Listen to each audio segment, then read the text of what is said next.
J'ai trahi ma sœur en ayant une aventure avec son mari, sachant que cela détruirait leur mariage. C'est difficile à écrire, mais c'est la vérité. Cela a commencé il y a quelques mois, de façon si subtile que je n'ai même pas vu le piège se refermer sur moi. Ma sœur et moi avons toujours été proches.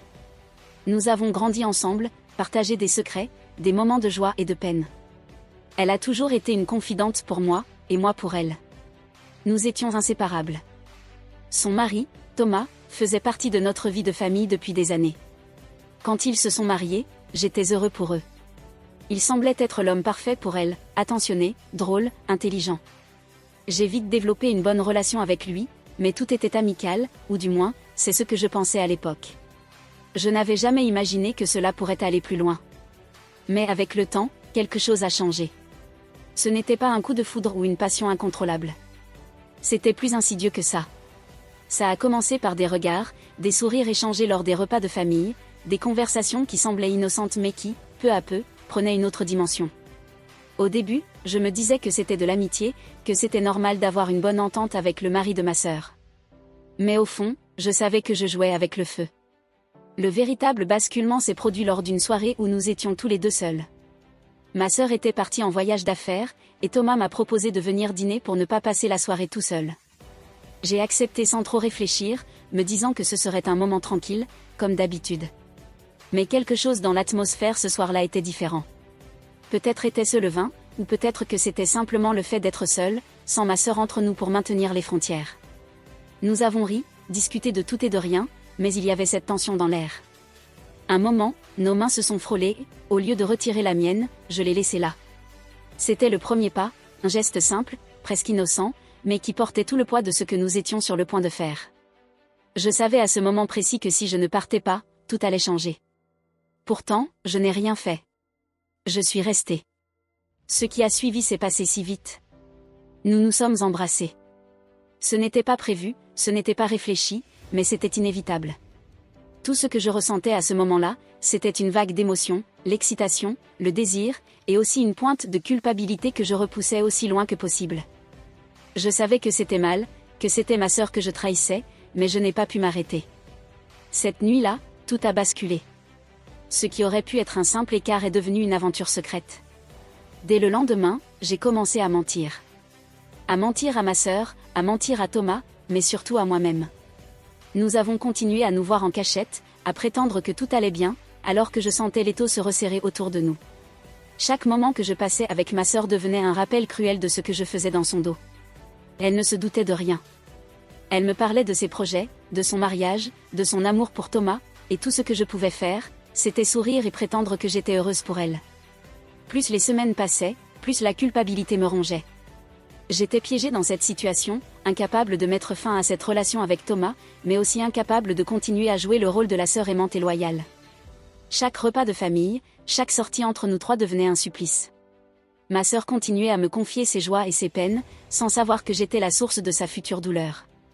Thomas, lui, devenait de plus en plus audacieux. Il m'envoyait des messages en cachette, me demandant de le retrouver lorsque ma sœur n'était pas là.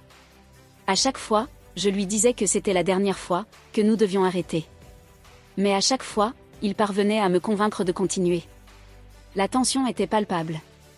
Je sentais bien que quelque chose allait exploser, que notre petit jeu ne pourrait pas durer éternellement. Mais je continuais, piégée par mes propres désirs et par cette attraction que je ne pouvais contrôler. Ma sœur commençait à remarquer que quelque chose clochait dans son mariage. Elle m'en parlait, me demandant conseil, me confiant ses inquiétudes. Thomas est distant ces derniers temps, me disait-elle. Je ne sais pas ce qu'il a, mais j'ai l'impression qu'il me cache quelque chose. Chaque fois qu'elle prononçait ces mots, mon cœur se serrait. Je voulais tout lui avouer, lui dire la vérité, mais je n'en avais pas le courage. Je savais que cela détruirait tout, son mariage, notre relation, notre famille. Et pourtant, je continuais à me taire. Je voyais bien que le mariage de ma sœur commençait à s'effriter. Thomas était de plus en plus absent, distant. Leur complicité s'était éteinte, et je savais que j'en étais en partie responsable. Mais plutôt que de mettre fin à cette relation destructrice, je l'ai laissé se poursuivre. J'étais égoïste. Je voulais Thomas pour moi, même si cela signifiait briser la vie de ma sœur. Le jour où tout a basculé est arrivé plus tôt que je ne le pensais. Ma sœur a découvert la vérité d'une manière que je n'avais jamais anticipée. Un message que Thomas m'avait envoyé par erreur sur le téléphone de ma sœur, un mot trop intime pour être expliqué. Elle est tombée dessus et a immédiatement compris. Le choc, la colère et la douleur ont été immédiats. Elle est venue chez moi ce soir-là, en larmes, tenant son téléphone d'une main tremblante. Elle ne m'a pas laissé le temps de nier ou de me défendre. « Comment as-tu pu me faire ça ?» criait-elle, la voix brisée. « Tu es ma sœur. Comment est-ce que tu as pu trahir ma confiance de cette manière ?» Je me suis figée. Tout ce que j'avais craint depuis des mois était en train de se produire. J'ai essayé de lui parler, de m'expliquer, de m'excuser, mais aucun mot ne semblait suffisant. Elle m'a regardée avec une haine que je n'aurais jamais pensé possible venant d'elle. Elle m'a dit que je lui avais volé sa vie, que j'avais détruit non seulement son mariage, mais aussi notre relation, et elle avait raison. Ce n'était plus seulement une trahison, c'était une destruction totale de tout ce qui nous liait. Thomas, de son côté, a essayé de sauver les apparences. Il a tenté de parler à ma sœur, de minimiser les faits, mais c'était trop tard. Le mal était fait. Leur mariage n'a pas survécu. En l'espace de quelques jours, tout s'est effondré.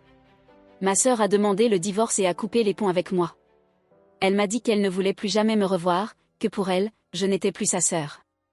La honte et la culpabilité me rongeaient. J'avais joué un jeu dangereux, et j'avais perdu bien plus que je ne l'avais imaginé. J'ai tout détruit, pour une aventure qui, au final, ne valait rien. Thomas n'a pas cherché à me récupérer après ça. Il est parti de son côté, et moi, je me suis retrouvée seule, avec les débris de ma trahison. Je repense souvent à cette période et me demande comment j'ai pu en arriver là. Comment ai-je pu laisser mes désirs prendre le dessus sur ma morale, sur mon amour pour ma sœur ? Je n'ai plus de réponse. Tout ce que je sais, c'est que j'ai brisé quelque chose qui ne pourra jamais être réparé. Ma sœur, mon frère, ma famille, tout a volé en éclats, et je ne pourrai jamais effacer ce que j'ai fait.